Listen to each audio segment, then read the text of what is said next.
gitu, sekutu Amerika di Eropa yang mendukung Amerika. Ya, Inggris, Prancis semua nggak dukung keputusan itu.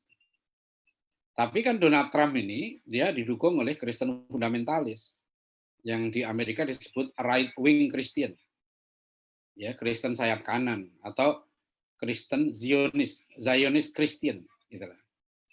Ya, makanya antum lihat misalnya di pemilu Amerika sekarang ini, apa pilih Donald Trump atau Joe Biden, gitu ya.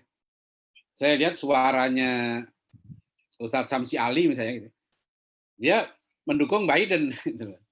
Saya nggak tahu pertimbangannya, tapi mungkin yang mendukung Biden ini karena dia dari Partai Demokrat, ya kadar dukungan pada Zionisnya agak kurang, seperti Obama. Semua dukung Zionis. Presiden Amerika itu semua pro Israel. Itu Israel itu special ally, ya teman khusus bagi Amerika.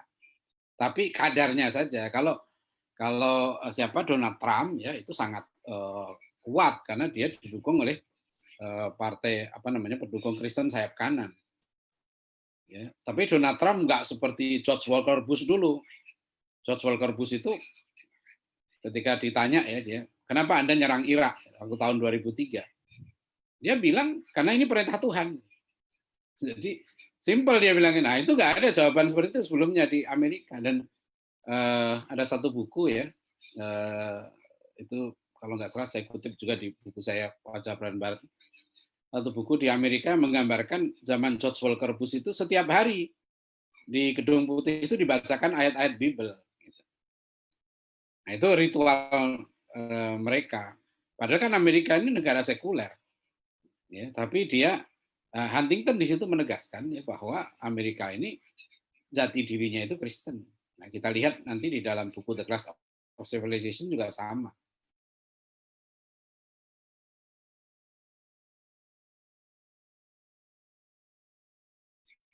Nah, rahimakumullah. Jadi kembali ke tadi jadi yang kedua ya, saya analisis saja bisa benar mengapa dibangkitkan sentimen anti-Islam terhadap Palestina.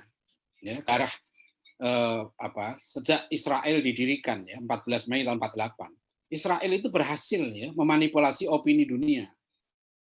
Ya, mencitrakan dirinya sebagai David dan mencitrakan bangsa-bangsa Arab gitu ya sebagai Goliath gitu. Jadi kan bahasanya dulu gini kan, kenapa orang Yahudi itu dapat dukungan pendidikan negara gitu ya di Eropa, maaf di Palestina, karena mereka bangsa tertindas. Nah, itu pentingnya Holocaust ya. Jadi kisah Holocaust itu kenapa dibesar-besarkan. Kalau hadirin ingat tahun 95 kalau tidak salah kan Indonesia menolak masuknya film Schindler List yang disutradari oleh Steven Spielberg ya. Karena film itu memang propaganda Zionis. Kalau orang nonton film itu ya dia akan bersimpati itu. Potensi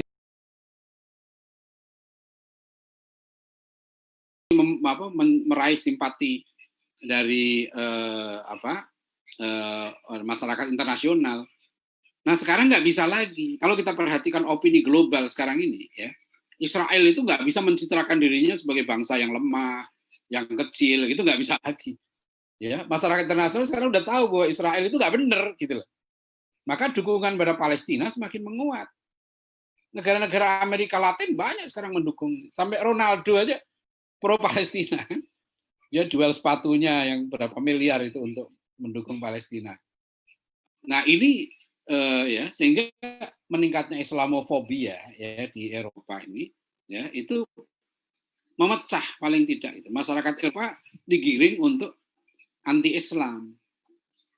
Nah ini tentu saudara-saudara kita di Eropa ya lebih paham lah kondisi seperti ini ya. Kemudian yang ketiga ya memang elemen-elemen anti-Islam gitu ya itu kalangan-kalangan fundamentalis lah ya radikal Kristen itu kan tetap ada. Jadi kalau Adin baca survei dari Pew Research Center yang saya temukan masih tahun 2017, masyarakat Eropa ini kan memang semakin ateis, ya.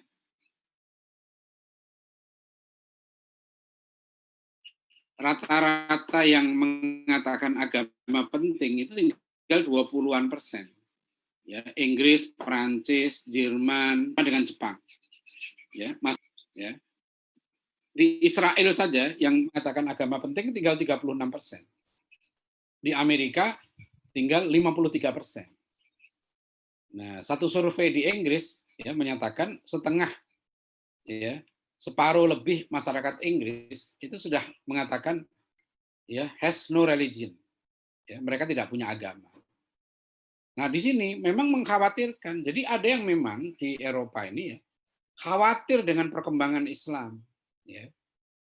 Jadi ada, makanya saya sampai sekarang ini hanya tertarik nonton bola itu kalau Liverpool aja. Ya, kalau Liverpool main tuh saya masih tertarik dengan harapan saya nonton Muhammad Salah dengan Sadio Mane sujud, itu aja saya. Ya, saya selain itu saya nggak begitu tertarik nonton bola itu. Kecuali final Liga Champions memang itu bagus gitu aja. Tapi yang lain-lain saya nggak begitu tertarik. Ya, nonton MU apa itu nggak tertarik. Ya, karena pengaruh Muhammad Salah ini ya dalam mereduksi angka Islamofobia cukup signifikan. Ada satu survei di Inggris tuh. Sampai begitu mereka buat survei. Ya, jadi Muhammad Salah itu ya mempengaruhi, bisa menurunkan gitu angka apa namanya kebencian terhadap Islam itu.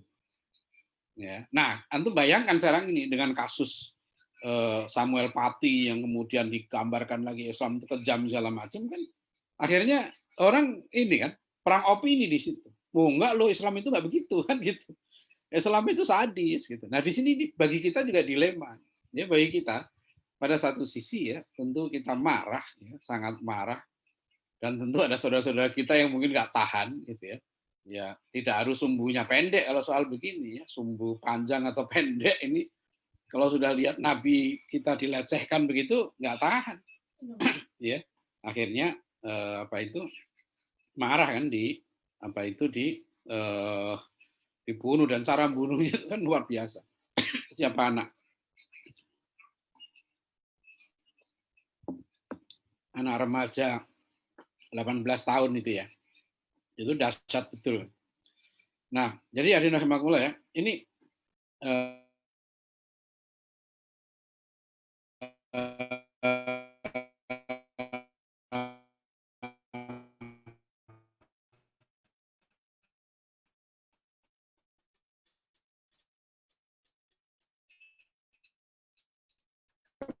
balik ke tadi ya. Jadi kenapa film fitnah? Ya, film itu kan menggambarkan kelompok sayap kanan gitu ya, terhadap perkembangan itu awal 2000 nggak saya. Sudah 10 tahun lebih yang lalu kan. Di ujung film itu ingat nggak? Di akhir film fitnah itu ya, itu ada grafik ya tentang pertumbuhan Muslim di Eropa. Masyarakat orang Islam di Eropa itu sekarang jumlahnya sudah 55 juta orang. Sekarang lebih lagi gitu ya. 55 juta orang. Nah, diakhiri film itu dengan kata-kata begini, ini yang perlu kita catat kaitan dengan kasus kita sekarang ini. Ya, ditulis di situ begini. Stop Islamization, ya, defend our freedom. Ya, jadi stop Islamization, defend our freedom. Nah, gitu. Jadi stop Islamisasi, pertahankan freedom kita, kebebasan kita. Nah, di sini kita mulai memahami kan, mengapa Macron ini gitu ya, bacanya Macron atau Macron lah. Ini kalau orang Depok ya bacanya Macron lah, atau Macron. Ya. Dulu saya punya mahasiswi dari kuliah di kuliah di Paris, ya, Emmanuel Macron, Renaissance, ya kan, Renaissance itu kan, saya tanya ke dia bacanya gimana sih itu Renaissance, Renaissance susah juga ya orang Perancis, ya Macron inilah ya kira-kira begitu. Dia kan nggak mau mengecam ya penghinaan pada Nabi Muhammad SAW dengan kartun itu, dengan alasan itulah yang ditulis juga oleh duta besar Prancis di artikelnya di Republika, ya, bahwa Prancis itu mempertahankan negara sekuler, laïque, tulisannya laïcité, bacanya nggak tahu laïcité atau apa itu. Itu prinsip negara sekuler, ya. Jadi Perancis ingin mempertahankan itu. Ya, karena kan sejak 1789 Revolusi Perancis, mereka sudah mengusung itu, ya. Liberty, equality, fraternity itu. Nah, itu yang mereka usung, ya, di apa namanya, sebagai jargonnya, ya. Nah, itu demi freedom gitu ya. Nah, patung yang bangun mereka besar demi ya kebebasan kata mereka, demi freedom itu gitu ya. Sampai mereka membiarkan ya agama. Jadi mereka ini gini ya. Kalau yang nggak agama mereka jaga. Misalnya begini, Nazi Jerman ya nggak boleh mempromosikan Nazisme itu. Nazisme itu barang terlarang, artinya kebebasan pun ada batasnya. Ya, beberapa penulis Inggris ya itu nggak boleh mengkritik apa itu apa Holocaust ya, ya Holocaust itu nggak boleh. Nah sekarang masalahnya kenapa mereka untuk agama tapi dibolehkan seperti nggak ada batas. Maksud saya begini, freedom itu pasti ada limit gitu ya. Itu namanya kalau istilah Profesor Muhammad Nur itu saya pakai istilah beliau, ini namanya the limit of tolerance. Ya, toleransi itu ada batas. Siapapun juga pasti ada batas. Nah, batasnya itu di mana? Freedom itu di mana batasnya? Mereka juga mengakui. Saya baca Macron pun marah ketika istrinya kan digambar seperti apa itu binatang itu kan. Marah dia. Jadi kalau istrinya dihina, marah dia. Ya, dia marah juga pada presiden Brazil kan itu soal keluarganya. Ya, saya pernah kritik seorang liberal gitu karena membela Salman Rushdie dengan alasan itu cuma fiksi, ya. Itu fiksi, kenapa dipersoalkan? Itu kan novel fiksi. Ya, maka kemudian saya tulis artikel, saya menulis fiksi, saya bilang itu kan Salman Rushdie katanya dia mimpi, ada seorang yang ini mimpi. Ya, begitu setelah menghina Nabi, menghina sahabat, nulis gini, dia bilang itu kan mimpi. Oh, saya juga bisa nulis begitu. Ya, saya tulis saja, saya gambarkan begini-begini segala macam. Di ujung tulisan itu saya bilang, ya ternyata itu cuma mimpi. Jadi ternyata saya dengar dari redaktur artikel saya itu marah dia gitu. Ya nggak marah ke saya, dia marah ke media yang muat itu. Ya kan Anda melarang orang dihina dan saya juga bilang mimpi. Saya mimpi kok itu nggak benar. Ya, saya bilang ini kudisen lah segala macam jadi budak ya. Nah di ujung tulisan saya tulis ternyata saya cuma mimpi. Jadi itu nggak benar semua itu mimpi. Nah itu saya mau ngetes saja benar nggak gitu kan. Ya kan? Kok dibilang orang Islam ini suka emosian katanya gitu loh. Begitu nabinya dikartunkan, lah memang beda kan. Nah inilah kita perlu paham juga mereka ya. Antum ingat nggak semua waktu tahun 88? Tahun 88 itu ada peristiwa besar di dunia, yaitu banyak orang Kristen protes terhadap satu film. Film itu judulnya The Last Temptation of Christ. Ya, The Last Temptation of Christ. Jadi godaan-godaan terakhir Yesus lah gitu ya. Dan digambarkan dalam film ini gitu ya. Yesus itu memang sangat gak senonoh. Ya, ada adegan-adegan porno, Yesus itu stres, depresi gitu lah. Digambarkan seperti itu. Nah, orang Kristen marah dan Indonesia pun waktu itu saya dengar menolak film ini masuk ke Indonesia. Ini sutradaranya terkenal, bintang film apa namanya? Sutradara film ini sangat terkenal. Ya, saya lupa namanya. Jadi film ini dianggap film bagus secara apa namanya? Sinematografi. Ya, jadi mereka kan bagi mereka Pak, itu adalah freedom of expression gitu. Ya, itu kebebasan berekspresi. Jadi jangan di ini dong. Sekarang aja coba lihat di apa? Di YouTube ya. Di YouTube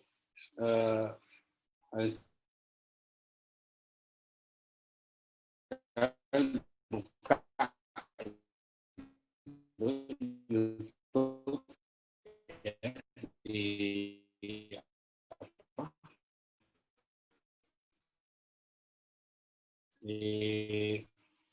YouTube ini ada Jesus I will survive. Nah ini ya gambarnya Jesus I will survive.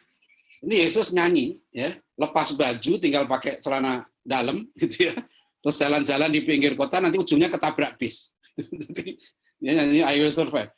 Atau bayangkan di barat ya, jangankan nabi Pak gitu loh. Tuhan aja dihina gitu loh. Jadi Tuhan aja dijadikan mainan gitu loh.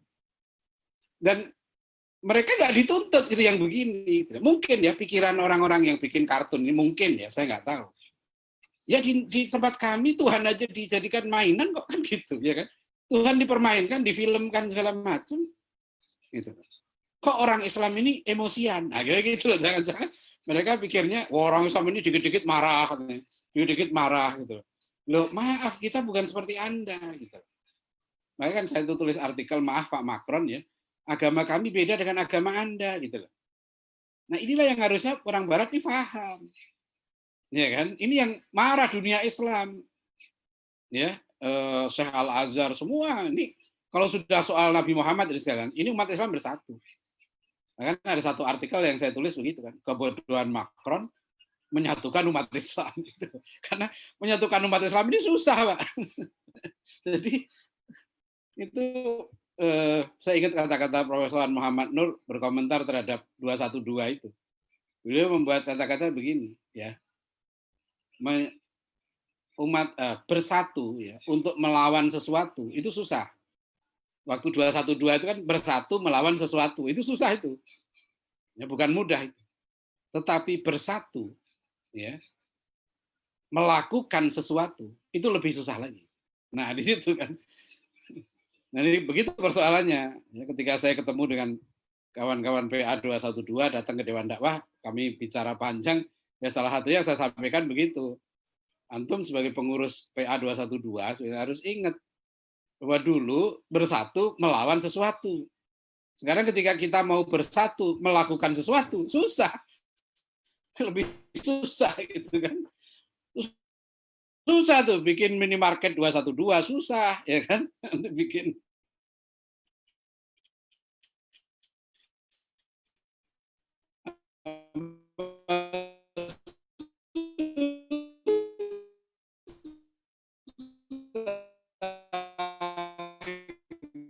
teman-teman ada yang ngeluh 212 sudah semua punya saham di situ nggak beli juta. Nah ini kita harus introspeksi nih umat Islam ya, kita ya mumpung sekarang bersatu melawan sesuatu, nah itu momentum yang penting ya, tapi harus dijaga, jangan hanya bersatu melawan sesuatu. Kita harus belajar untuk bersatu melakukan sesuatu. Jadi kembali ke tadi ya, jadi bagi orang barat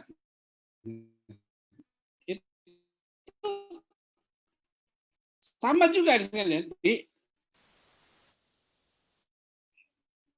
Ini kan teori ini dipakai juga oleh Paus November 1095 untuk menyatukan Eropa. Ya, waktu itu Eropa itu nggak pernah bersatu gitu. Nah, bersatu ketika menghadapi Islam. Itulah perang salib.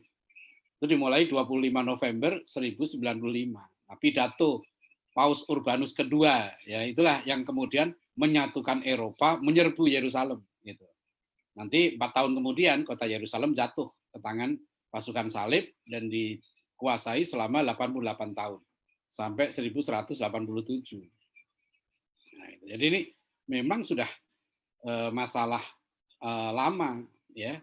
Nah, sama nanti kalau kita lihat kan kenapa ya dugaan saya George Walker Bush gitu ya, ketika menggelorakan perang melawan terorisme, dia menggunakan istilah crusade against terrorism. Nah, dugaan saya kata crusade ini dalam memori kolektif orang Barat itu kata yang menyatukan mereka. Jadi ketika disebut anti-Islam itu paling mudah untuk menyatukan gitu. Nah, ini mau dicoba dibangkitkan terus gitu loh, untuk menjaga memori itu. Bahwa musuh kita itu Islam, kan sama dengan Huntington, it is human to hate. Dan kalau ada sekarang baca di buku Huntington 2004 yang tadi Huawi, Huntington menegaskan musuh kami sekarang sudah selesai. ya sudah ketemu, yaitu Islam militan, Islam radikal. Itu sudah ketemu. Saya berkali-kali ya diundang ke Kementerian Agama ya ketika diskusi tentang Islam moderat dan sebagainya. Saya selalu ingatkan para pejabat kita, mohon gitu ya, jangan sampai gitu ya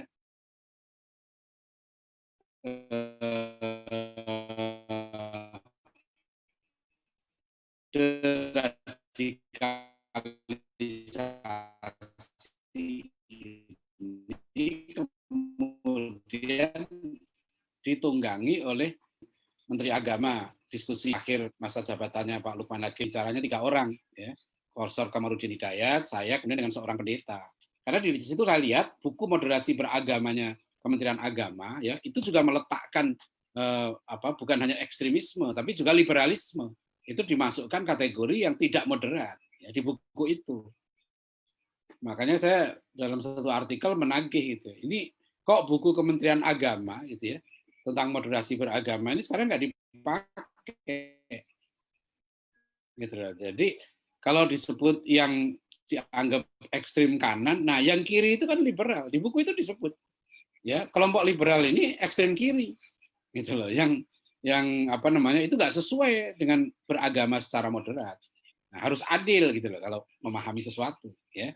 Ya kembali ke umatan wasato, konsep dalam Al-Qur'an itu. Nah, tadi Nafimakumullah, jadi kembali ke tadi Pak ya. Jadi ada prinsip yang sangat berbeda gitu ya. Nah, itu yang dikatakan sebagai clash of worldview. Jadi clash of civilization di peringkat pemikiran yang terjadi sebetulnya clash of worldview. Jadi bagi Barat gitu ya, agama bagi mereka itu nggak penting gitu. Ya, itulah yang dikatakan Leopold Weiss ya, yang nama Islamnya Muhammad Asad kan, dia tokoh Yahudi yang kemudian masuk Islam, menulis buku Islam at the Crossroads, ya, Islam di simpang jalan.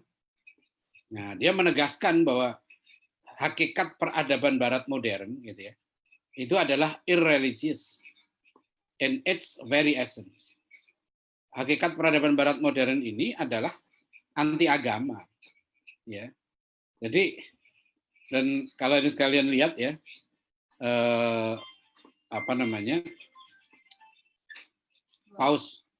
Paus Benediktus ke-16 yang mundur kemudian diganti oleh Paus Fransiskus yang sekarang, ya kan? Paus Benediktus ini sangat anti modernitas. Ya, dia satu buku dia berjudul The Role of Benedict, ya. Pope Benedict XVI and his battle with the modern world.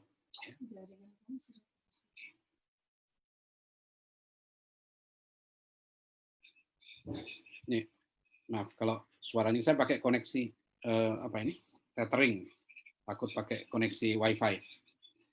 Tapi masih dengar kan? Masih dengar ya sekali ya. Saya pelan-pelan aja supaya. Jadi judul bukunya tadi ini ya, Pope Benedict XVI and his battle with the modern world. Jadi Paus Benediktus ke-16 dan peperangannya melawan dunia modern. Nah, di dalam buku itu ada satu subbab ya, judulnya begini, Battling Dictatorship of Relativism. Ya. Memerangi faham relativisme. Ya, karena peradaban Barat modern itu mengusung relativisme. Apa relativisme itu? Relativisme adalah faham yang menyatakan bahwa ya knowledge, truth, and morality are relative and not absolute. Jadi ilmu pengetahuan, moralitas, ya, dan kebenaran, truth, itu relatif. Nah, jadi itu yang Paus Benediktus XVI dia bilang kita harus perangi itu, gitu ya. Battling dictatorship of relativism. Ya, nanti kalau lihat sekarang metode-metode ya studi Islam, gitu ya, dengan hermeneutika itu arahnya ke situ, Pak, ke relativisme. Ya orang baru heboh ketika di Jogja muncul disertasi ya yang menghalalkan perzinahan, hubungan seksual di luar perkawinan, baru heboh. Kami di INSIS itu dengan Pak Dr. Hamid Zarkasi dan Ustadz Atin Armas sudah berdebat dengan pembimbing disertasi itu, ya. Seingat kami tahun 2005 atau 2006 di Jogja. Waktu itu kami buat workshop di Hotel Santika tentang hermeneutika, ya. Persis di seberang kampus UIN Jogja itu. Dan waktu itu kita sudah ingatkan bahaya penggunaan hermeneutika untuk penafsiran Al-Quran, karena akan melahirkan ketidakpastian. Gitu, masalahnya di situ. Dan ini yang di ISTEK di kampus kami, gitu ya, Profesor Alatas sudah mengingatkan bahaya penggunaan hermeneutika untuk menafsirkan Al-Quran. Tapi ya, kami sudah keliling majalah Islamia, jurnal Islamia terbitan INSIS yang edisi pertama tahun 2004, itu judulnya yang kami angkat adalah tafsir versus hermeneutika. Ya, karena kami sudah melihat ini akan menjadi problem besar ke depan ketika tafsir Al-Quran itu ya digusur atau dibuat alternatif lain, ya, metode tafsir selain ilmu tadi. Kembali ke tadi ya, ke ini yang terjadi apa? Adalah clash of worldview, benturan pandangan hidup. Ya. Jadi sama-sama, bukan harus ada Islam Barat dunia sebenarnya, tidak. Di Barat pun antara orang Muslim yang punya worldview Islam, ya, dengan orang mungkin sesama Muslim juga yang worldview-nya sekuler liberal, ya, akan berbeda karena mereka menganggap ya agama itu tidak penting. Gitu. Agama itu bukan hal yang prinsip, kan bagi mereka agama ini seperti baju. Ya, maka misalnya kan itu tercermin dalam DUHAM, ya, Deklarasi Universal Hak Asasi Manusia, gitu lah, ya kan, pasal 18 atau 16, ya, pasal 18 kan, silakan. Jadi pasal 18 tentang kebebasan beragama. Kan Buya Hamka sudah mengkritik keras Deklarasi Universal Hak Asasi Manusia ini, dua pasal itu, pasal 16 dan pasal 18. Pasal 16 itu hak, ya, kebebasan untuk kawin tanpa memandang suku, bangsa, dan agama. Hak asasi manusia itu. Jadi, nah, bagi orang Barat kan itu, kawin itu nggak boleh dibatasi dong oleh apa namanya soal suku, bangsa, ras, agama. Gitu. Begitu juga soal agama. Ya, ada kebebasan beragama. Bagi mereka, beragama itu bukan prinsip. Boleh ditukar-tukar kapan saja. Makanya hak bebas beragama itu mencakup hak untuk mengganti agama. Jadi itu kan, jadi termasuk hak asasi, ya, hak yang paling dasar bagi manusia itu hak untuk berganti agama, hak murtad lah gitu ya, itu dijamin. Nah di sini problemnya bagi kita orang Muslim, bahkan dunia Islam menolak dua pasal ini. Oki kan tahun 95 ya melahirkan namanya Deklarasi Kairo, gitu lah, Deklarasi Hak Asasi Manusia ya dicetuskan di Kairo. Nah, dalam Islam menikah itu tetap dibatasi oleh agama, gitu loh. Dalam Islam tidak ada hak murtad, gitu. Nah itu, jadi itu yang beda kan. Bagi orang Muslim begini, kalau Anda sudah masuk Islam, Anda nggak berhak untuk kafir lagi, gitu loh. Ya, jadi tidak ada hak untuk kafir, itu nggak ada. Hak untuk durhaka pada Allah itu nggak ada.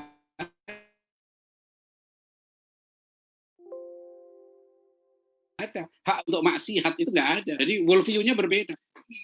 Ya, jadi agama itu bagi kita adalah masalah hidup dan mati. Ya, bagi mereka agama dilihat seperti baju kan. Kalau Anda suka ya pakai, nggak suka lepaskan. Gitu.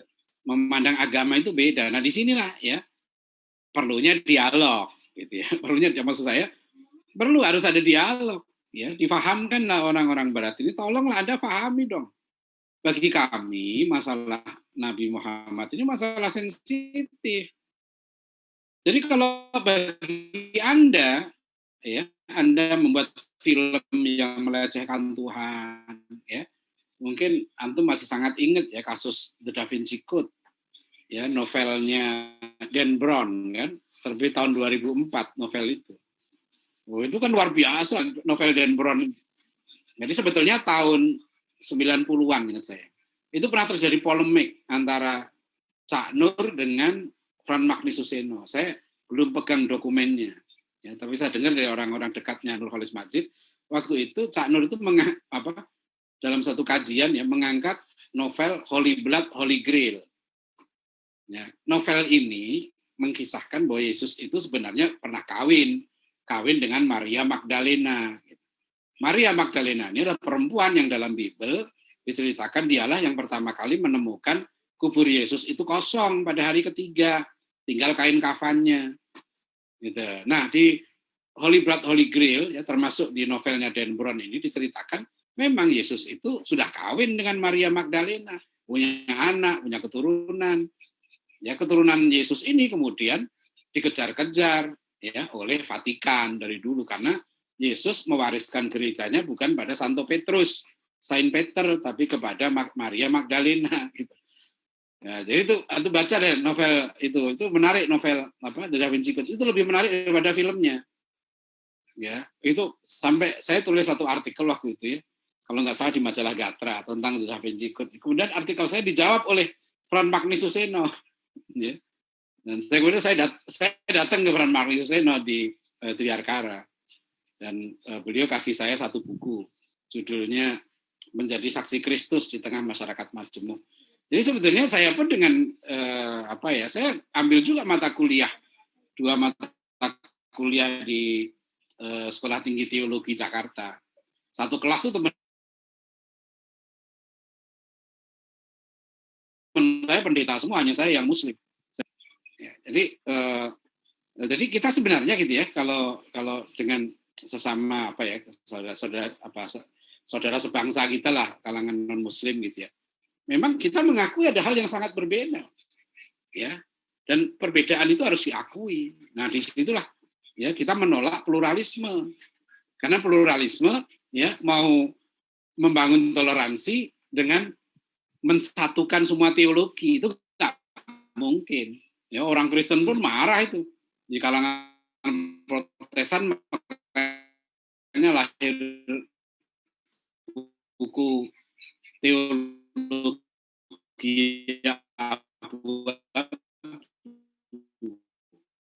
ya, pluralisme, ya, tantangan dan ancaman racun pluralisme dalam teologi Kristen masa kini. Ya, penerbitnya Gandum Mas. Kita menolak pluralisme.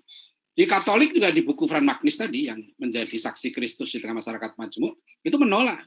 Ya, kalau dia sekali baca Vatikan itu menolak pluralisme, terutama di masa kardinal di masa jadi kepala bagian segregasi imannya di Vatikan itu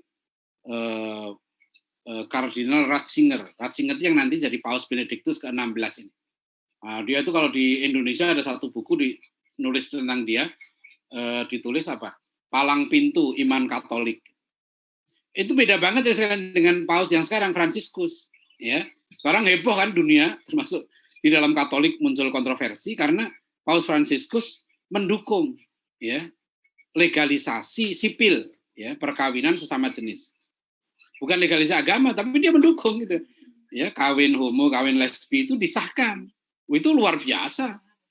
Ya. Beberapa tahun lalu kan Irlandia, negara Katolik mayoritas itu mengesahkan kawin sejenis. Karena hasil referendumnya pendukung homo menang. Gitu. Vatikan marah itu, mengecam. Ya, tapi kemudian Amerika pun mendukung kawin sejenis. Ya, dan yang sekarang calon presiden Amerika Joe Biden ini kan dulunya wakilnya Obama nih.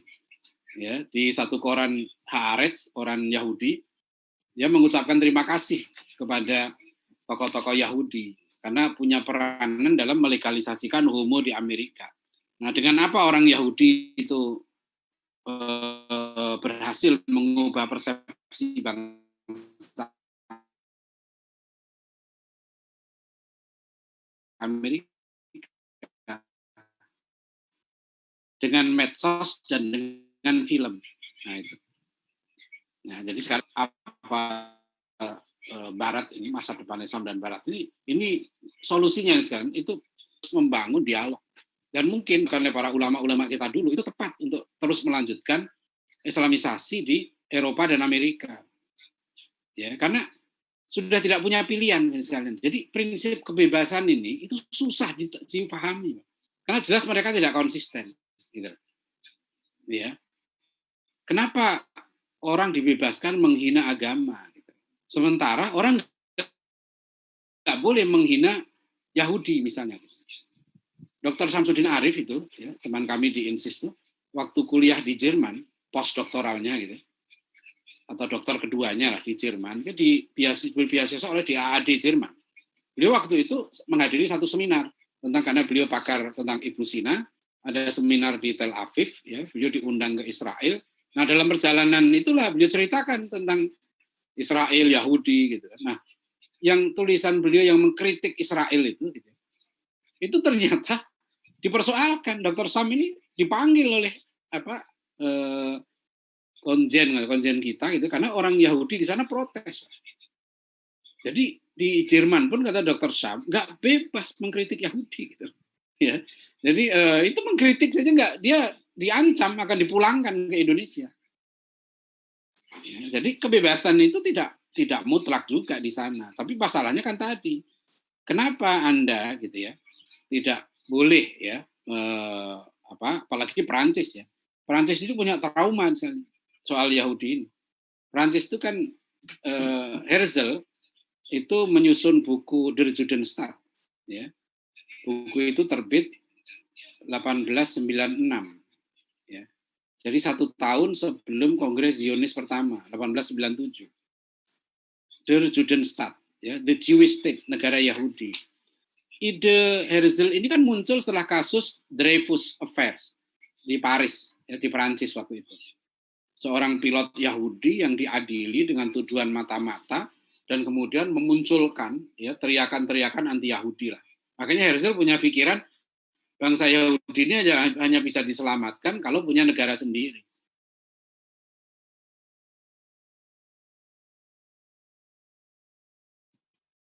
Ide itu semula ditentang oleh mayoritas Yahudi. Maka Kongres Zionis pertama di Berlin nggak diterima dan diusirlah si Herzl ke Swiss. Ya, mana dua worldview yang sangat berbeda dalam memandang agama. Ya, satu Islam yang meletakkan agama sebagai hal yang terpenting dalam hidup. Iman itu hal yang paling penting dalam hidup. Ya. Saya kalau ada orang masuk Islam, ya mau masuk Islam itu saya tanya, sudah mantap belum? Ya, jangan dipaksa ya masuk Islam karena kesadaran. Ya, karena kalau Anda sudah masuk Islam, Anda tidak boleh keluar lagi. Gitu. Jadi nggak boleh misalnya orang masuk Islam itu coba-coba, nggak boleh. Saya coba dulu ya masuk Islam, ntar kalau enak, kalau cocok, saya terus. Gitu kan. Ntar kalau saya coba 2 bulan dulu, kalau nggak cocok saya keluar. Oh nggak bisa. Islam nggak boleh begitu gitu. Itu bukan coba-coba agama ini. Jadi kalau Anda sudah Anda sudah mantap masuk Islam, jangan keluar lagi, itu masalahnya. Karena kalau Anda keluar, Anda masuk neraka itu. Gitu. Jadi kebebasan itu bukan sebebasnya kayak tadi. Bebas punya hak murtad, nggak bisa. Ya. Di Malaysia di sekalian itu kan sampai sekarang nggak bisa. Kalau orang sudah masuk Islam, di Malaysia itu tidak ada hukum yang melegalkan dia bisa keluar dari Islam. Kan dulu ada kasus ya, seorang perempuan keturunan Cina, dia masuk Islam karena dia kawin gitu sama seorang pejabat atau apa gitu ya. Setelah itu dia merasa ditelantarkan, kemudian dia mau keluar lagi dari Islam itu nggak bisa gitu loh. Ya, ada yang bilang Islam ini curang katanya. Boleh masuk, nggak boleh keluar. Jadi seperti perangkap ikan katanya. Jadi agama Islam ini agama yang curang. Orang boleh masuk, nggak boleh keluar. Loh, bukan curang. Memang kita nggak boleh maksa orang masuk Islam. Tapi kalau Anda sudah masuk Islam, ya jangan keluar dong. Gitu. Ya, ini Islam bukan orang ganti KTP aja susah, masa orang ganti agama dipermudah. Ya, ini kan aneh gitu. Jadi kalau bagi mereka ganti agama itu dimudahkan. Kapan aja boleh. Ya, dulu ada penyanyi kan, asalnya Kristen, kawin dengan penyanyi muslimah dari Singapura, ya, dia jadi Islam, cerai, Kristen lagi gitu. Wah ini Islam kalau begitu nggak boleh di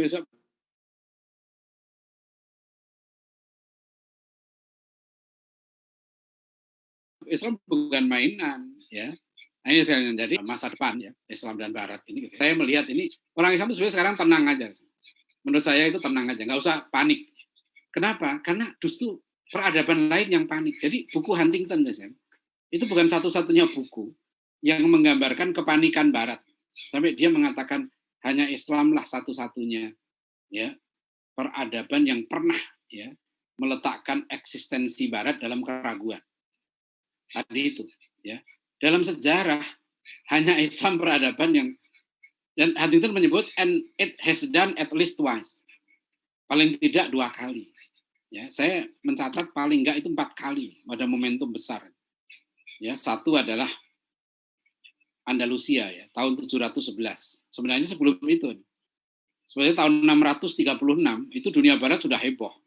Romawi waktu itu kan. Dan 636 hanya 5 tahun setelah Rasulullah wafat, itu umat Islam sudah mengalahkan Romawi dalam perang Yarmuk ya, yang pasukan Romawi berkali-kali lipat jumlahnya.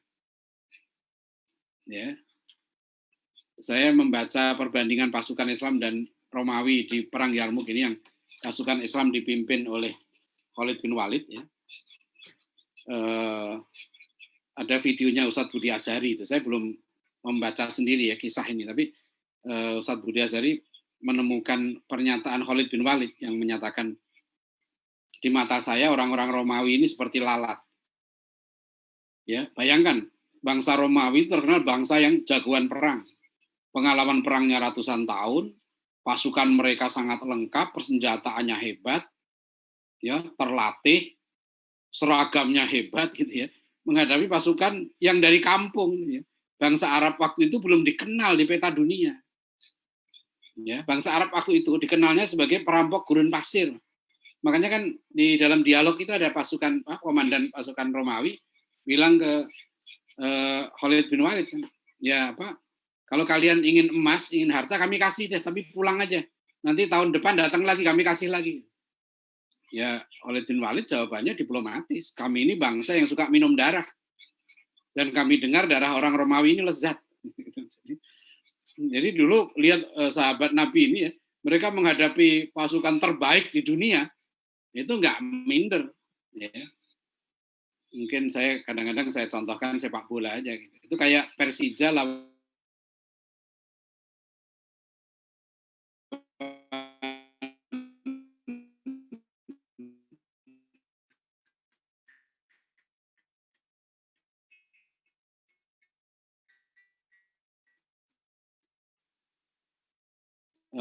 Real Madrid lah kira-kira. Bayern Munchen kira-kira gitulah. Salem itu pukulan berat. Ya, bagi nama saya itu 711 umat Islam sudah Andalusia, dan itu berlangsung nggak pendek. Ya, berlangsung hampir 800 tahun. Ya, terakhir jatuhnya benteng Granada 1492. Ya. Kemudian yang dahsyat juga perang salib. Ya. Perang salib ini dahsyat ya, berlangsung hampir 200 tahun, dan ujungnya orang Islam menang. Ya. Bagaimana dahsyatnya Salahuddin Al-Ayyubi, strong ya, judulnya Holy War ya, Holy War and Holy War and its impact to this world ya. Jadi maksudnya perang suci dan dampaknya. Jadi perang salib dan dampaknya terhadap dunia sekarang ini. Ya. Ada satu buku yang saya ketemu, kisah kecil ya, tapi kisah kecil itu menarik. Saya tulis di artikel saya. Seorang jenderal Prancis ketika masuk ke kota Damaskus ya, menaklukkan Syria. Sang jenderal ini masuk ke Masjid Umayyad Damaskus.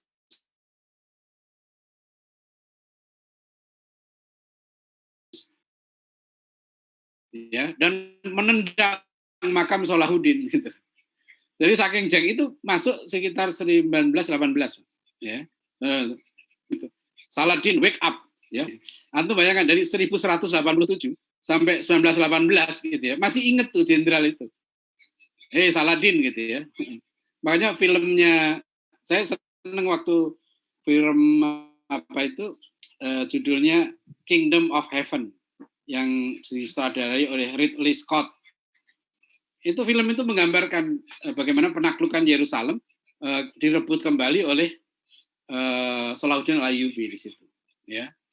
Dan di situ jauh banget dari sekarang. Itulah kalau orang mau lihat ya sejarah dunia ini, gitu ya, bandingkanlah ketika orang Islam masuk ke Yerusalem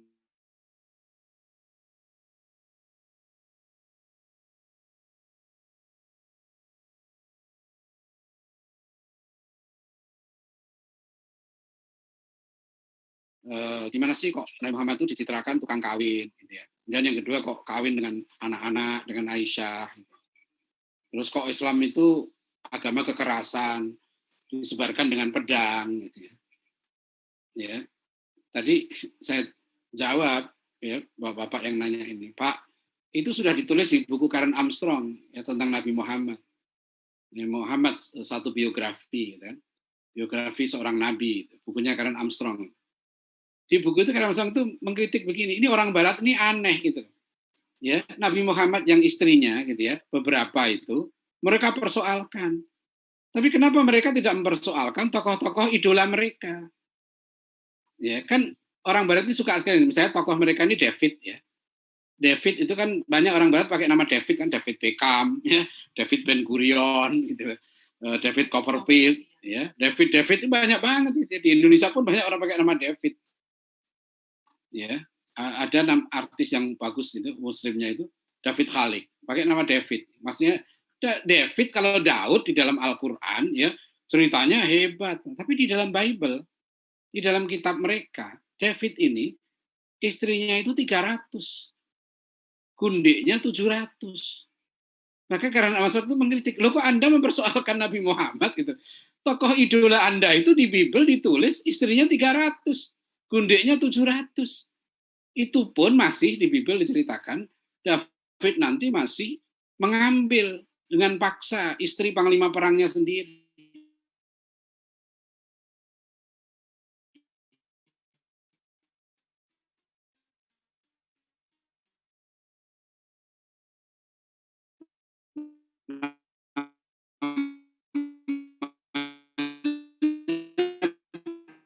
Batseba, perempuan namanya Batseba ya, dengan seorang perempuan yang santinan ya dengan Batseba itu. Panglima perangnya dikirim ke medan perang yang Pak David. Itu cerita di Bible.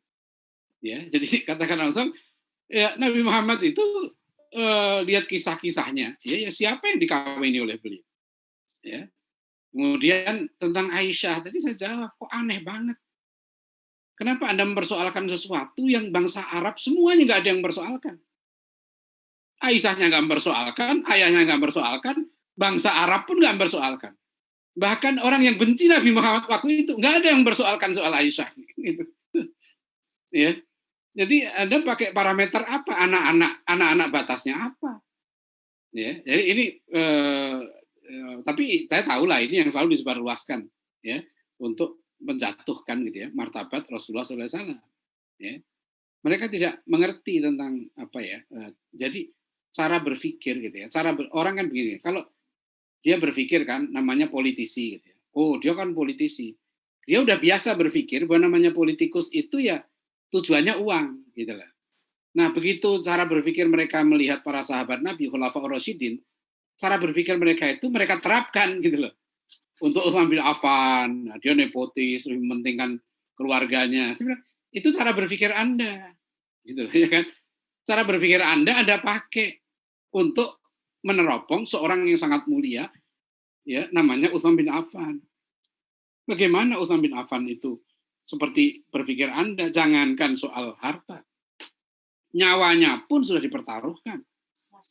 Ya, hidupnya sudah dipertaruhkan untuk itu. Nah, itu. Jadi inilah worldview yang penting sekali ya. Jadi sekarang ini yang namanya clash of worldview ya, antara Islam dan Barat ini terjadi di mana-mana. Ini bukan hanya soal yang di Eropa ya. Antara kita di negeri kita pun kalau orang berpikir seperti worldview Barat ini sekuler gitu ya, dia maunya agama dibuang. Ya, dalam politik jangan pakai agama, ekonomi jangan pakai agama, ya. Tapi terus terang saya seneng tuh, ya Menteri Luar Negeri kita cepat panggil dubes Eropa, ya Presiden Jokowi langsung mengecam, ya apapun motifnya lah itu soal lain. Tapi yang jelas di situ, ya Indonesia sebagai negeri Muslim terbesar, ya punya sikap, ya. Sekarang tinggal kita tunggu nih, ya, apa namanya sikap berikutnya, ya. Apa namanya mau kemana nih muaranya. Tapi kalau secara prinsip dari sekalian, ya, yang penting bagi kita adalah tadi saya katakan kita nggak usah panik karena mereka sudah jelas bahwa 8 peradaban yang lain itu nggak punya solusi untuk umat manusia. Barat itu sudah nggak bisa menyelesaikan problem problem Rohingya nggak bisa, ya, problem kemiskinan global nggak bisa. Amerika sebagai pemimpin dunia sekarang ini bingung ya ngadepi di dalam negerinya sendiri, ya, kasus Donald Trump itu, ya. Kemudian Eropa juga begitu, ya. Nah sekarang komunis, ya, Cina itu kan ekonominya bukan komunis, sudah kapitalis, dan Cina pun juga tidak punya solusi, ya. Ya dia menguasai yang lain. Nah sekarang di sini harus dituntut, ya. Umat Islam menurut saya gitu ya, ini sekarang berada pada posisi yang ya dalam keadaan kita lemah saja sekarang gitu ya, itu cukup mampu. Saya baca berita di beberapa media tentang bahwa Perancis minta ya negara-negara Arab menghentikan boikot, itu menurut saya itu sinyal. Jadi orang Muslim ini negara itu bagaimanapun juga ternyata ya sedikit banyak masih ada lah kekuatannya gitu ya. Dan lihat kan dunia Islam ini kompak sekarang dalam soal ini, ya, dalam soal sikap ya terhadap penghinaan ya Rasulullah SAW. Jadi menurut saya ini harus kita jadikan momentum ya peristiwa ini untuk semakin meneguhkan pemahaman kita tentang Islam, ya, dan semakin mempererat ya ukhuwah kita, ya, kekuatan kita, ya, jangan mudah kita dipecah belah karena kita ini bagaimanapun kita ini satu-satunya umat beragama yang masih satu, kiblat kita satu, Al-Quran kita satu, sholat kita satu, ya, puasa kita satu, hari raya kita satu, semua kita ini dalam kondisi kita sekarang saja, ya, umat Islam ini masih sangat diperhitungkan. Bahkan saya baca buku, belum lama saya beli buku ya tentang sikap orang Kristen terhadap syariat Islam, termasuk mengapa mereka akhirnya menerbitkan atau Perda Injil di Manokwari itu. Itu ternyata saya baca gitu, karena mereka ketakutan terhadap Islamisasi di Papua, ya. Jadi di umat Muslim di Papua itu sekarang sudah ya bisa dikatakan di atas 50%. Nah, tadi itu di Eropa begitu juga. Ketakutan. Ini kalau hadirin sekalian lihat perkembangan gereja-gereja di sana gitu ya, dengan umat Islam yang terus gitu ya. Ada satu video yang saya lihat ini, kiriman aja saya nggak sengaja terima. Itu yang di Perancis itu kan ada saudara kita yang sholat di depan masjid yang ditutup ya, dan mereka diganggu itu, di demo sholat itu terus ya. Ya ini kan luar biasa. Ya saya di buku saya judulnya catatan perjalanan di Inggris tahun 2010. Nah di situ saya menyaksikan betul ya, bahwa memang bangsa Barat ini gitu ya, itu sedang sangat khawatir. Jangan nggak usah yang lain-lain, soal jumlah penduduk saja. Mereka sudah banyak yang minus. Jerman sudah minus, ya, Italia minus pertumbuhannya. Jadi lama-lama bangsa mereka punah. Ya. Nah sekarang oleh karena itu saya bercanda tapi serius, maksud saya pemikiran saya serius gitu ya.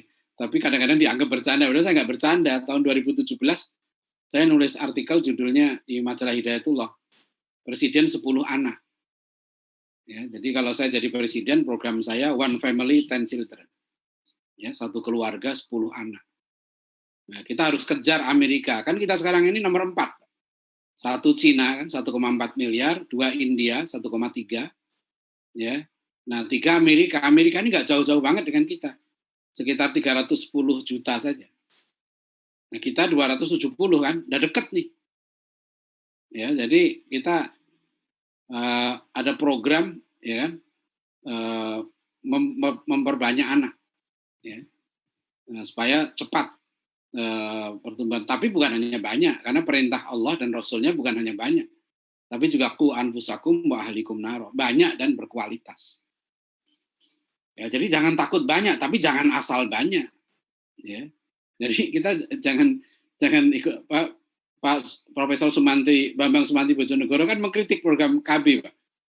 2 anak cukup itu dikritik sama beliau. Nah kalau 2 anak cukup, lama-lama Indonesia punah dong. Gitu kan. Nah 2 anak kan 2 anak suami istri. Berarti nggak nambah orang penduduk kita, 2 anak cukup. Itu nggak logis. Ya, jadi harusnya 2 anak lebih baik. Gitu. Jadi komanya setelah itu 2 anak lebih baik. Ya, tapi sekali lagi ya itu bukan hanya banyak, itu harus berkualitas dan negara bertanggung jawab untuk itu. Ya, jadi kesimpulannya sekalian ya, kasus ya seperti di Prancis ini, gitu ya, itu kalau kita lihat dalam sejarah selalu terus bermunculan dan masalahnya karena ada perbedaan yang sangat mendasar, ada clash of worldview, ya, ada benturan pandangan hidup yang sangat mendasar. Ya, Prof. Naqib Alatas di buku Islam and Secularism makanya menulis antara Islam dan Barat, ya, itu terjadi yang namanya permanent confrontation, konfrontasi yang abadi dalam arti worldview, ya, cara memandang manusia, cara memandang hidup, cara memandang Tuhan itu berbeda banget secara diametral. Nah, di sini kita perlu berhati-hati karena kalau worldview ini sudah berubah, ya, maka orang Muslim justru sekarang kita ini sebetulnya yang paling serius, ya bukan hanya soal ekonomi, yang paling serius adalah infiltrasi dari secular worldview. Ya, tiba-tiba nanti paham kebebasan, merajalela, gitu ya, mengikuti cara pandang Barat terhadap agama, terhadap manusia, ya, terhadap kehidupan, ya, terhadap wanita, ini sangat banyak. Ya, jadi itu yang terjadi. Ya, jadi ini mengingatkan kita, mudah-mudahan kita semakin sadar bahwa kita sekarang ini kuntum khaira ummatin ukhrijat linnas ta'muruna bil ma'ruf wa tanhauna 'anil munkar wa tu'minuna billah. Ya, demikian ini masih ada waktu sekitar 15 menit. Barangkali kalau ada yang bisa kita diskusikan secara singkat, silahkan mungkin teman-teman yang ada di Zoom ini. Terima kasih. Billahi taufik wal hidayah. Assalamualaikum warahmatullahi wabarakatuh. Waalaikumsalam warahmatullahi wabarakatuh. Baik Ustaz, terima kasih atas pemaparannya. Kita masuk ke sesi diskusi. Ini Ustaz, ada yang berpendapat bahwa yang terjadi saat ini, apakah mungkin ini bukan apa istilahnya itu dalam perang false flag operation. Jadi Prancis sengaja membuat atau memposisikan dirinya diserang, kemudian pada saatnya nanti dia akan menyerang balik, entah dengan mengekang lebih ketat lagi hak-hak umat Islam di Perancis atau bagaimana?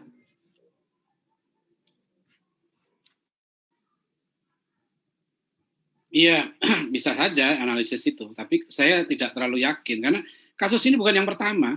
Kan beberapa kali sebelumnya sudah terjadi di Inggris di mana-mana. Tapi kan gelombang kebangkitan Islam ini nggak bisa dicegah, ya. Dan lihat aja kan di Inggris sudah beberapa wali kota sekarang orang Muslim.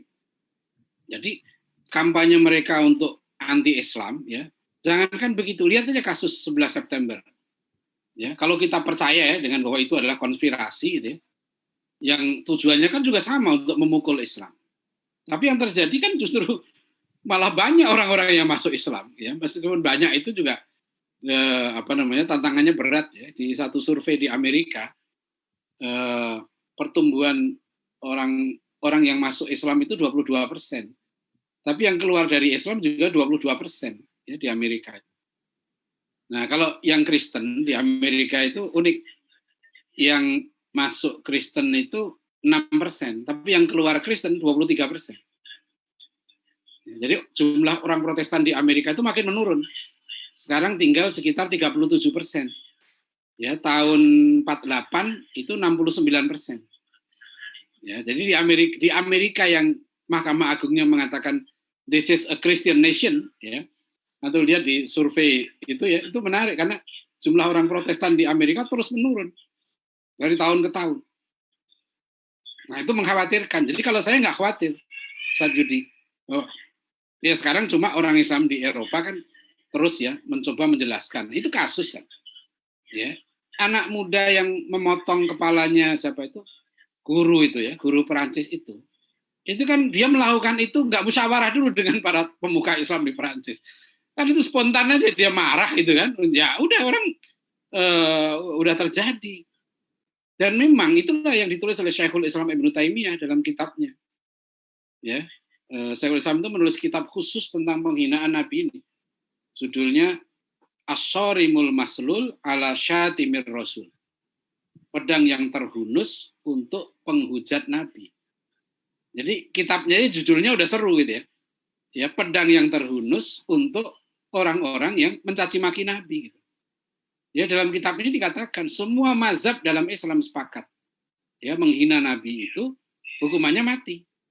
Ini kalau bahasa sekarang mungkin extraordinary crime. Di masa Rasulullah itu ada seorang anak ya yang membunuh ibu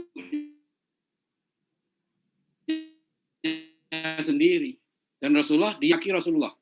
Sang anak ini nggak tahan. Ya, itu silahkan dibaca di kitab As-Sarimul Maslul ala Syatimir Rasul. Semua mazhab sepakat soal itu. Jadi makanya jangan main-main gitu loh. Jadi artinya gini, tolonglah ya bangsa Barat, Anda mengkritik Islam segala macam, tapi yang satu ini limit ini gitu. Kalau Anda sudah masuk ke situ ya, masuk ke penghinaan Nabi ini bukan biasa, ini bukan pidana biasa. Ya. Karena apa? Orang Islam ini sangat dekat dengan Rasulullah.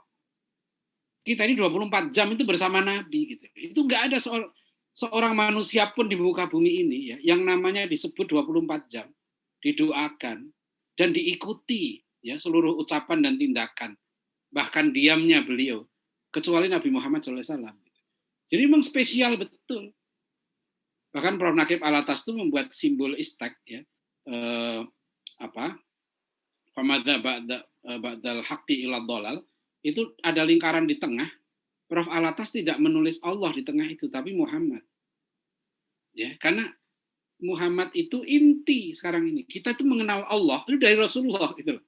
Kita ini mengenal kebenaran dari Rasulullah, mengenal siapa Tuhan kita, bagaimana cara menyembahnya, ya, bagaimana kita hidup, ya, mencontoh yang lengkap. Itu hanya Rasulullah SAW. Ya, di kitab Syama'ilil Muhammadiyah, kumpulan hadis yang ditulis oleh Imam At-Tirmidzi, itu kan digambarkan kesempurnaan akhlak dan fisik Rasulullah. Tidak ada di dunia ini ya orang yang cara jalannya itu jadi contoh, cara duduknya jadi contoh, cara senyumnya jadi contoh, cara ketawanya jadi contoh, cara makannya jadi contoh, ya, cara tidurnya jadi contoh, cara masuk kamar mandi jadi contoh. Nggak ada. Ya, cara mimpin negara jadi contoh, cara berdagang, cara mendidik. Ya. Jadi bagaimana orang mau menghina Rasulullah gitu? Seorang yang di hati umat Islam itu nggak pernah lepas. Ya. Saya pernah sampaikan di seminar MP tentang Pancasila di MPR. Pernah juga di kuliah konstitusi di fraksi MPR PKS pernah saya sampaikan. Ya, kita jangan samakan umat Islam dengan umat yang lain. Makanya jangan, saya sarankan jangan menggunakan istilah karakter Pancasila. Ya, untuk orang Muslim ya, untuk agama lain bisa, tapi orang Muslim nggak bisa. Karena kita ini, akhlak kita ini nyontoh Nabi. Tahun 78 makanya kan Ridwan Saidi waktu itu ada istilah pedoman penghayatan dan saat Ridwan Saidi ini atau Bang Ridwan nulis kan tanya sampai itu Profesor Darji Darmo Diharjo ditanya, bagaimana Prof Darji cara menggosok gigi menurut Pancasila? Ya, itu susah kan, sebagai orang Islam, gosok gigi aja ada contohnya gitu. Ya, jadi itu yang beda, agama Islam beda dengan yang lain. Ya, jadi mohon ini disadari oleh pejabat kita juga, jangan menyamakan agama Islam dengan yang lain. Nggak bisa, Pak. Islam ini jilbab dilarang. Jilbab itu aturan. Mau diusir, mau diapa, akhirnya ya tetap akhirnya jilbab boleh. Gitu loh. Di Turki sama. Jadi sekularisme ekstrim, ya, seperti di Perancis itu nggak akan berhasil. Dan itu mereka harus paham itu. Ya, tentang karakter Islam ini. Ya, itu ya. Terima kasih. Ya. Ada pertanyaan via chat ini, tapi ada yang angkat tangan, kita persilahkan terlebih dahulu. Ibu Muzayyanah Yuliasi, silakan Bu.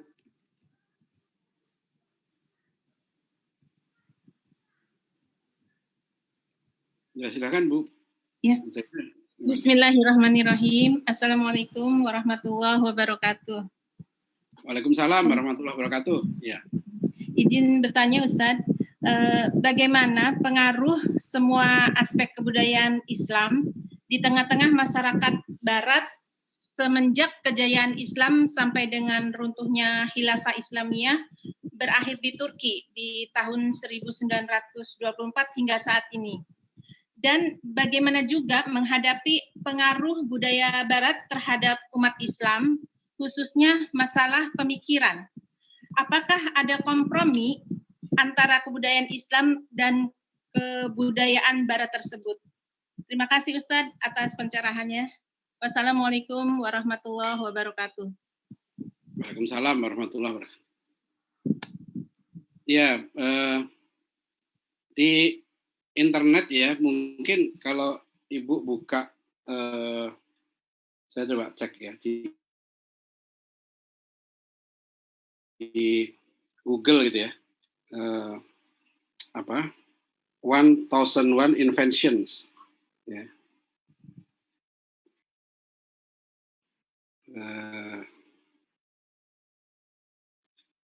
Jadi 1001 Inventions itu ada film ya yang dibintangi oleh Ben Kingsley. Nah, ini saya pernah nonton film ini di London waktu itu. Di satu pameran, ya, pameran tentang sains Islam tahun 2010 yang dimotori oleh Profesor Salim T. Hassani dari Manchester University.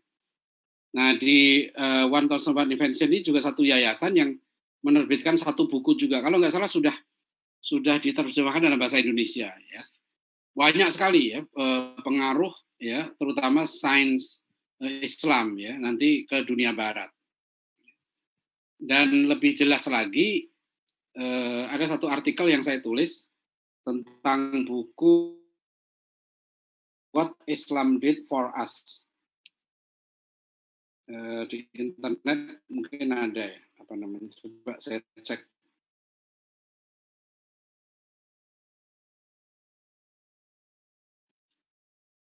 What Islam Did ya. Ya ini sering saya ceramahkan juga. Ada di, ya silakan, What Islam Did for Us itu satu buku yang cukup menarik ya, ditulis oleh Tim Wallace Murphy, sejarawan Irlandia, yang menggambarkan tentang bagaimana pengaruh Islam kepada Barat, peradaban Barat. Jadi apa yang orang Islam perbuat untuk kami, gitu ya, orang Barat ini. Nah itu ada data-data transfer ilmu pengetahuan dari ilmuwan Muslim ke ilmuwan Barat, sampai ditulis di dalam buku ini satu subbab judulnya The West Debt to Islam, hutang Barat terhadap Islam.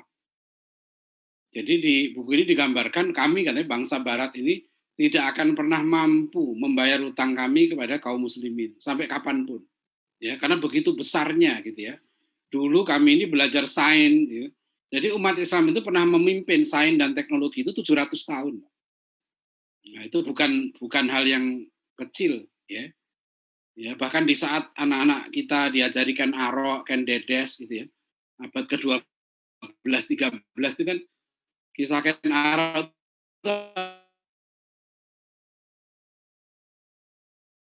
abad 13 kan dedes itu ya. Itu dunia Islam sudah abad 12 13 itu di puncak ya. Kejayaan sains teknologinya. Ya, masa memang pernah mengalami pukulan berat di masa perang salib kan, di zaman Baghdad ketika diserbu Mongol. Ya, jadi silakan di Barat ya, pengaruh Islam ke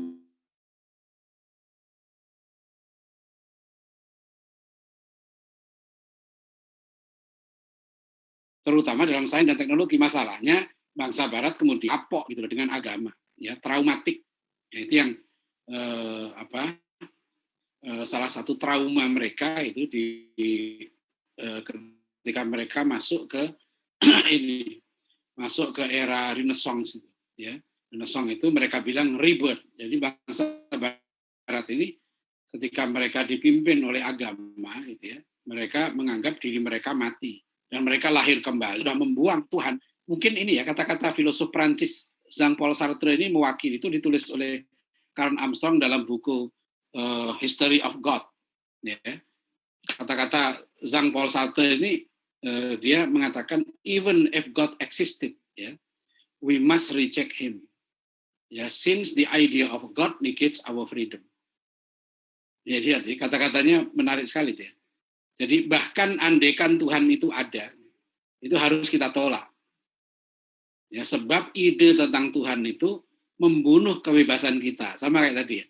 Ya, since the idea of God negates our freedom, sebab ide tentang Tuhan membunuh kebebasan kita.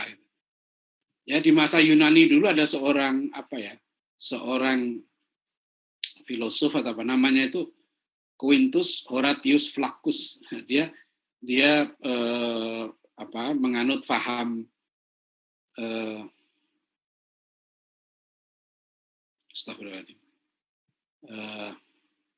ada satu falsafah di Yunani kuno, itu pahamnya itu begini, Tuhan itu asik dengan dirinya sendiri. Tuhan itu nggak mikirin kita. Makanya kita hidup itu jangan mikirin Tuhan. Gitu. Jadi supaya kita hidup kita ini seneng, nggak usah mikir Tuhan. Maka hidup itu hanya mengejar kesenangan, pleasure. Ya. Nah itu ada falsafahnya, nanti saya lupa. Jadi itu yang mungkin melahirkan sekarang hedonisme. Ya. Pokoknya tadi Sartre juga mengatakan bahwa ya bahkan andaikan Tuhan itu ada harus kita tolak. Sebab itu membunuh kebebasan kita kayak tadi. Nah, itu yang susah kan, kita bertentangan secara diametral dengan kita. Sebab kita ini justru, kita ini akan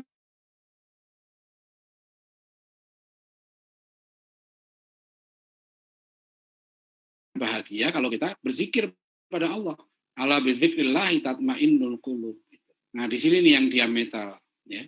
Kemudian bagaimana tentang budaya? Nah, tentu kalau dalam bidang budaya, kita pakai ini kan Nasir, wawancara Pak Nasir dan Pak Amin Rais dan kawan-kawan. Pak Nasir kan bilang bahwa strategi para ulama kita dulu menghadapi kolonial itu uzlah, termasuk uzlah dalam soal gaya hidup Barat. Jadi hal yang sebetulnya ya mubah diharamkan kan, seperti pakai dasi, pakai pantalon dulu, celana, pakai jas, itu dulu diharamkan oleh para ulama untuk perlawanan. Ya. Saya ingat ya tahun 2005 kalau nggak salah ya, saya dengan Pak Hamid Zarkasi waktu itu, kami berkunjung ke Pinang, Pulau Pinang, mengunjungi satu LSM ya, NGO gitu, namanya CAP ya, Consumer Association of Penang, dan juga di situ ada Citizen Journalism ya, International Citizen Journalism. Itu tokohnya itu Muhammad Idris, dia orang Muslim keturunan India. Umurnya waktu itu udah 70 tahun lebih. Waktu kami datang, kan kami ya datang biasa pakai baju baju seperti yang kita pakai sekarang inilah gitu. Itu langsung Muhammad Idris ini begitu lihat pakaian kami, dia bilang begini, gimana Anda mau melawan Barat? Baju Anda aja Barat. Jadi kita itu dikritik dari baju gitu lah. Jadi mereka kemudian membuat LSM gitu, namanya Teras Melayu. Itu mulai dari arsiteknya, ya, gaya hidupnya nggak mau ngikuti Barat. Jadi arsiteknya bikin Melayu, ya, makanannya. Gitu. Nah, tapi kan kita sekarang ini, kalau sekarang mau begitu nggak apa-apa, ya, mau membedakan dengan orang Barat gitu ya. Tapi kalau sekarang kan kita sudah nggak terjadi interaksi, ya, soal budaya, tapi soal agama kita nggak boleh. Ya, budaya ini kan peci misalnya gitu ya. Ya, kita ya saya kadang-kadang pakai peci hitam begini atau pakai peci yang itu topi ya, topi begitu ya. Nah itu kan kalau dilihat aslinya mana itu gitu ya. Nah itu sudah kita pakai. Jadi di sini terjadi interaksi yang dinamis. Ya kalau dulu ya sekalian ya ada orang-orang kita gitu ya yang dia terpengaruh oleh Barat sampai kepada bajunya. Nah itu yang di Turki itu ada tokoh sekuler ya.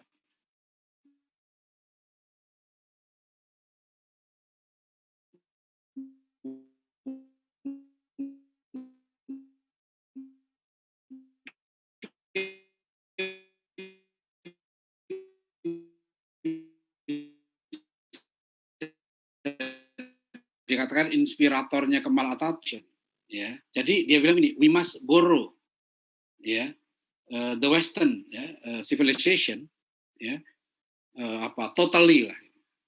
Jadi dia ibaratkan kita harus itu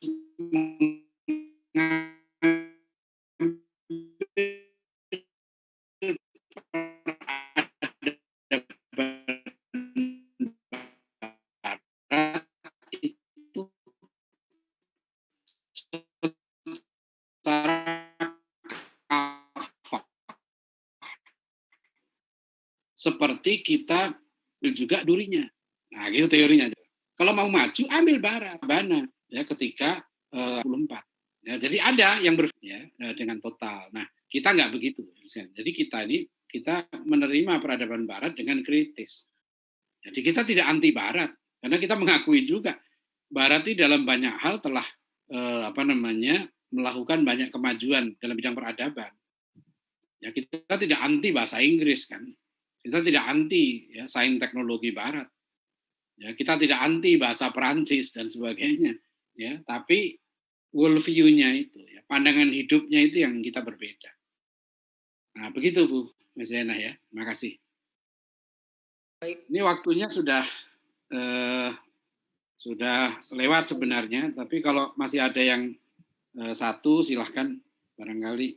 Ada yang silahkan. angkat tangan Ustaz, Pak Muhammad Nurwatoni Janhari, silakan Pak.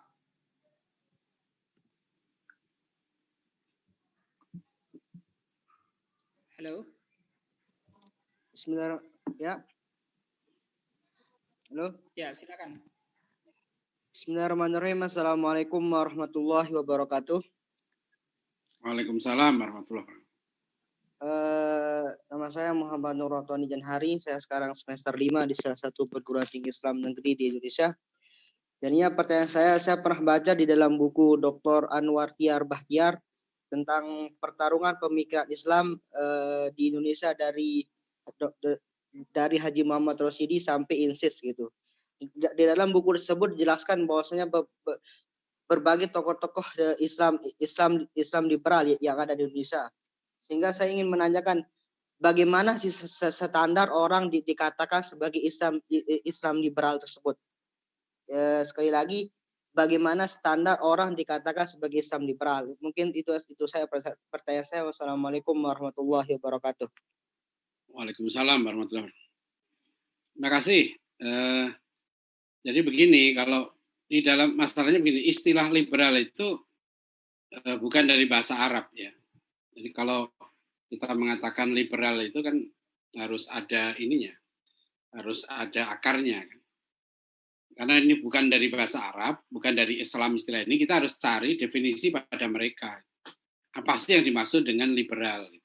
Karena istilah liberal Islam itu juga dari mereka sendiri. Ya. Nah misalnya kita baca dari disertasinya Dr. Greg Barton ya, di Monash University.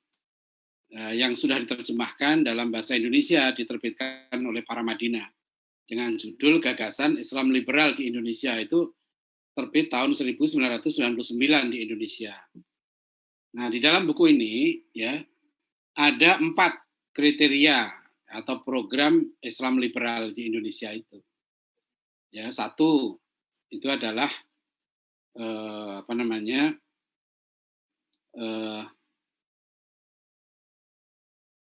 menekankan ya pentingnya kontekstualisasi ijtihad.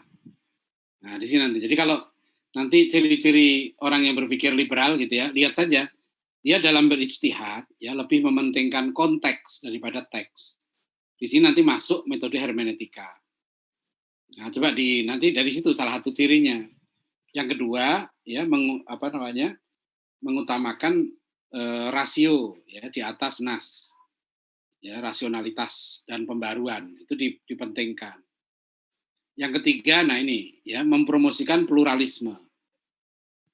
Ya, itu di bukunya Dr. Barton. Yang keempat, mempromosikan negara yang netral dari agama.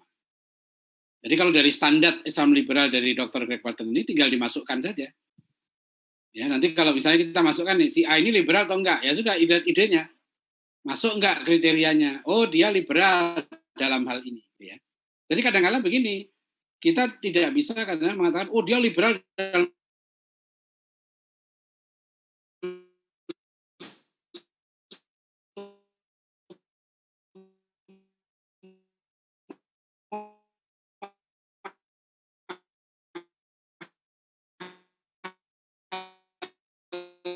Enggak. Dia liberal misalnya Syihab, ya, diskusi buku beliau itu. Diundang, saya hadir ya di pusat studi Quran. Setelah itu kritik saya kepada Pak Quraish Syihab. Nah, saya mengatakan pendapat Pak Quraish Syihab tentang jilbab ini liberal gitu. Dalam soal jilbab ya, gitu. Soal jilbab. Jadi saya apakah Pak Quraish Syihab orang Islam liberal? Saya nggak ngomong begitu. Saya mengatakan bahwa Pak Quraish Syihab pendapatnya tentang jilbab, bahwa jilbab itu tidak wajib, saya bilang itu liberal. Karena menurut saya dia lebih merujuk kepada pemikiran pemikir liberal di Mesir, Al-Asmawi gitu. Jadi jadi kalau menilai orang jangan mudah juga. Saya orang begini, dia liberal, oh dia pluralisme, dia mendukung pluralisme, dia sudah masuk liberal. Jadi nggak gampang, jangan menganggap ini orang liberal dalam hal apa, ya. Nah itu penting kita punya standar. Makanya kalau kita misalnya mengatakan yang memberi cap liberal itu bukan kita, kan mereka yang menang. Maka ada jaringan Islam liberal. Ya, misalnya baca buku tentang modernisasi IAIN, ya, terbitan Kementerian Agama dan UIN Jakarta itu. Itu ada tentang apa sih? Ya, pengakuan seorang rektor di situ bahwa pengajaran Islam di kampusnya itu liberal. Itu pengakuan rektornya. Nah, kan tinggal di situ ada penjelasan apa yang dimaksud dengan liberal gitu. Ya tinggal kita cocokkan aja.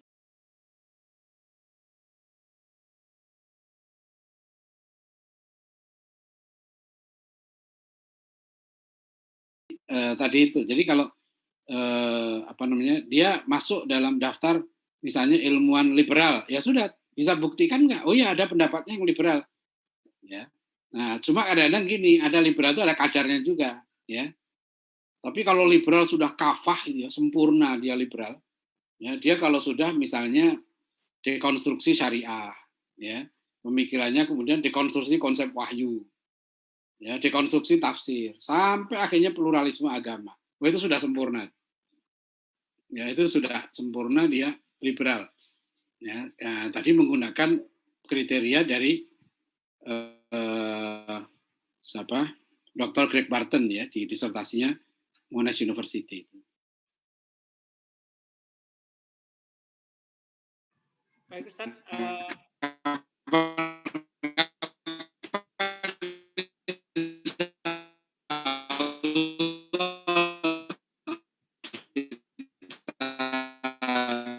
Diskusi lagi tentang ya insya Allah nanti dalam kuliah berikutnya sekali ya mudah-mudahan pas ya mudah-mudahan ini sekarang kan dengan media sosial meskipun singkat ya mudah sekali menyebarkan informasi. Demikian Bapak Ibu hadirin sekalian ya kuliah kita pada malam hari ini mudah-mudahan bermanfaat. Saya mohon maaf kalau ada kekurangan dan kekhilafan. Silahkan kalau ada yang mau ditanyakan ya bisa menghubungi saya langsung ya terutama kalau terkait dengan masalah dakwah dan pendidikan ya.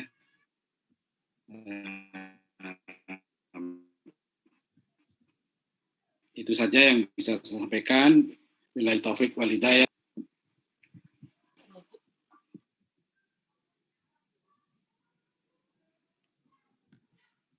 Ya, terima kasih Ustadz Adian. Sepertinya Ustadz Adian terputus dan alhamdulillah kajian kita juga sudah selesai. Terima kasih atas perhatian Bapak Ibu sekalian. Mohon maaf karena tidak semua pertanyaan bisa kita jawab waktu yang terbatas. Mudah-mudahan ke depan kajian Ahad malam ini rutin diadakan setiap Ahad malam. Jadi kalau misalnya ada kajian Ahad malamnya biasanya Sabtu pagi atau paling telat Sabtu siang akan kami sampaikan. Sekian dari kami, mohon maaf atas segala kekurangan. Terima kasih atas kehadirannya. Subhanakallahumma bihamdika asyhadu an la ilaha illa anta astaghfiruka wa atubu ilaik. Wassalamualaikum warahmatullahi wabarakatuh. Waalaikumsalam.